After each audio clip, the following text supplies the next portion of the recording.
Bonjour à toutes et à tous, donc aujourd'hui une nouvelle vidéo de présentation de jeu PS3, la partie 5, donc je rappelle le projet.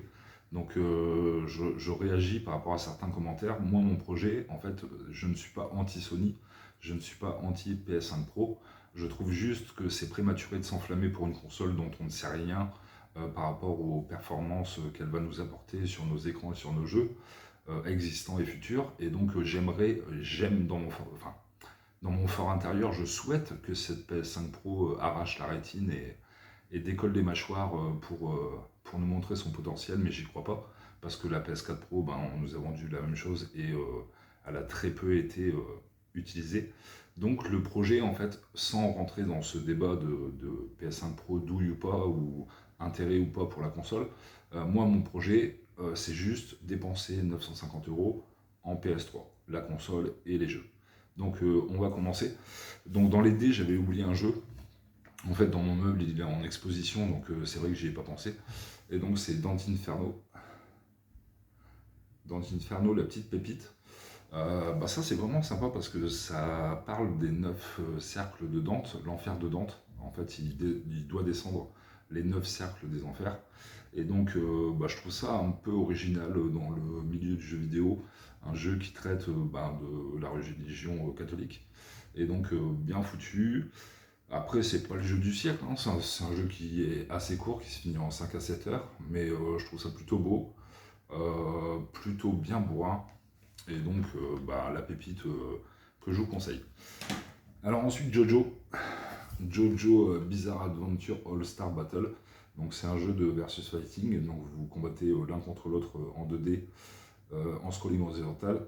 Et donc, bah, je l'avais testé à l'époque, et j'avais trouvé ça sympa. Sauf que bah, il cote un peu, donc je l'ai payé 17 euros, et j'y ai rejoué récemment. Euh, et c'est vraiment, bah, j'aime pas. Je vais pas dire que c'est de la merde, parce que je pense que Jojo, je connais ni l'animé ni le manga, donc je connais juste voilà, le personnage principal qu'on voit ici, qui est un peu charismatique et qui m'a attiré dans ce type de jeu. Mais j'avoue, non, c'est pas, c'est saccadé, c'est fluide par rapport à un Street Fighter, c'est vraiment pas du tout au niveau. Donc Jojo. Donc voilà, donc ça je l'ai acheté et je le regrette. Donc on va passer sur Journey. Journey ou journée, je sais pas. Donc je sais que je connais Flowers, j'avais testé et j'avais trouvé ça assez pathétique. C'est-à-dire que vous contrôlez un pétale en fait et vous le faites se déplacer selon un circuit. Enfin voilà, c'est d'un ennui mortel et ça n'a aucun intérêt. Et donc journée en fait, c'est parce que j'ai vu une vidéo de DGJX, donc c'est un YouTuber que j'apprécie pas spécialement. D'un point de vue, il est souvent élitiste, il aime que des jeux bien particuliers. Et je sais que Journey, en fait, c'est un jeu contemplatif. Il n'y a pas vraiment de gameplay, vous vous déplacez. Et ça m'avait étonné en fait qu'ils mettent en valeur ce type de jeu alors qu'il est plutôt dans le, enfin, l'élitisme, pardon. Et donc je sais qu'il y a deux écoles pour ce jeu. Soit c'est vraiment de la merde, soit c'est un chef-d'œuvre. Donc bah, je vais me faire mon idée. Je l'ai payé 20 euros. En plus, un jeu qui cote un peu. Donc ouais, pourquoi pas. On va tester. Donc on arrive au cas Killer is Dead. Killer is Dead de Suda51. Donc je ne sais pas si vous connaissez ce studio, mais ils ont commencé leur carrière avec Killer 7 sur GameCube, ensuite No More Heroes sur Wii, et ils sont arrivés sur la PS3 et la Xbox 360 d'ailleurs, avec bah, Lollipop Chainsaw, pardon, Shadow of the Damned, Killer is Dead, et bah voilà.